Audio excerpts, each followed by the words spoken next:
जी, मैं डॉक्टर आशाराम, वरिष्ठ वैज्ञानिक, केंद्रीय कृषि वानिकी अनुसंधान संस्थान झांसी से हूं। और आज हम आपको एक बहुत ही अच्छे प्रोग्रेसिव किसान से मिलाते हैं, श्रीमान आलोक सिंह जी, जो कि बांदा जिले के महुआ विकासखंड के मणिपुर गांव के रहने वाले हैं। तो आज हम उन्हीं के खेत पे खड़े हैं और इन्होंने जो है अपने खेत पर कृषि वानिकी पद्धति अपनाई है। तो हम इनके मुख से सुनते हैं कि आपने कृषि वानिकी में कौन कौन सी पद्धति अपना रखी है।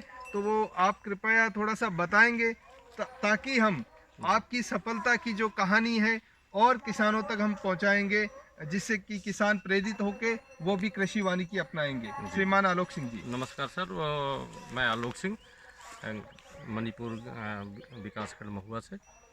सबसे पहले कृषि वानिकी के तहत मैंने मेरे इलाका जो ये है बड़ा ऊंचाई का है और उबड़ खाबड़ है और यहाँ भीषण गर्मी की वजह से तो मुझे अपने बगीचे को सुरक्षा धूप से और ख़ासकर जो गर्म लू के थपेड़ों से बचाने के लिए तो मैंने किनारे अपनी बाउंड्री के चारों तरफ करौंदे और सागौन, साथ ही मीलिया दुबिया का मैंने पौधे लगा रखे।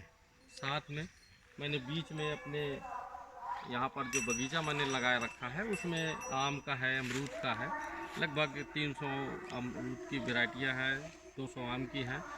इसके साथ साथ हम इसमें फसल भी लेते हैं, गेहूं है, बीच बीच में सरसों है, चना है, आदि आदि। इसके अलावा यहाँ पर मेरे पास गौवंश है जो मेरे लिए जीवामृत, घन जीवामृत और वर्मी कंपोस्ट और हम लोग कंपोस्ट खाद का निर्माण करते हैं।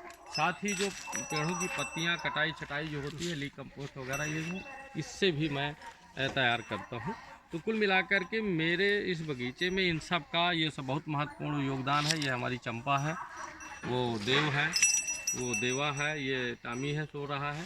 तो इन सब लोगों का, खासकर हमारी यहाँ बकरी है, तो इन सब का इस बागवानी में बहुत महत्वपूर्ण योगदान है। बिना इनके मेरी यह बागवानी सफल नहीं हो सकती।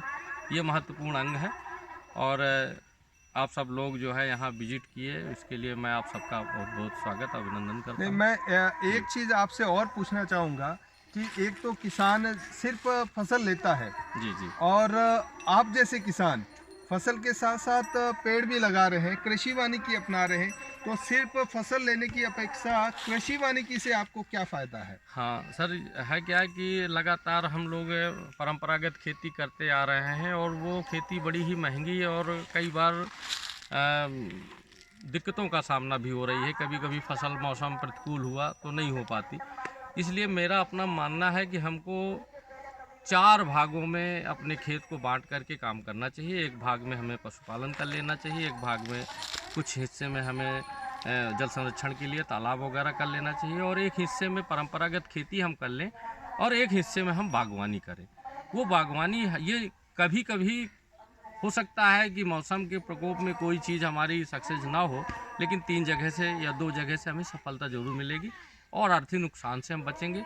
वर्तमान समय बहुत अच्छे किस्में आ गई हैं। पूसा संस्थान के द्वारा अन्य ICAR, रहमान खेड़ा वगैरह ने बहुत सारे अमरूद की वैरायटियाँ, नई नई किस्में ईजाद की हैं।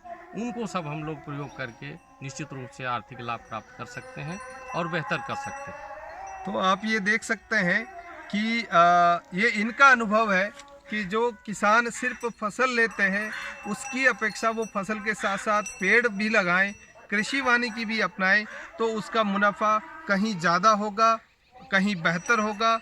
और ये बुंदेलखंड में सभी किसान आप देख सकते हैं कि बुंदेलखंड में ये मॉडल अपना सकते हैं। बहुत बहुत धन्यवाद। जय हिंद, जय भारत।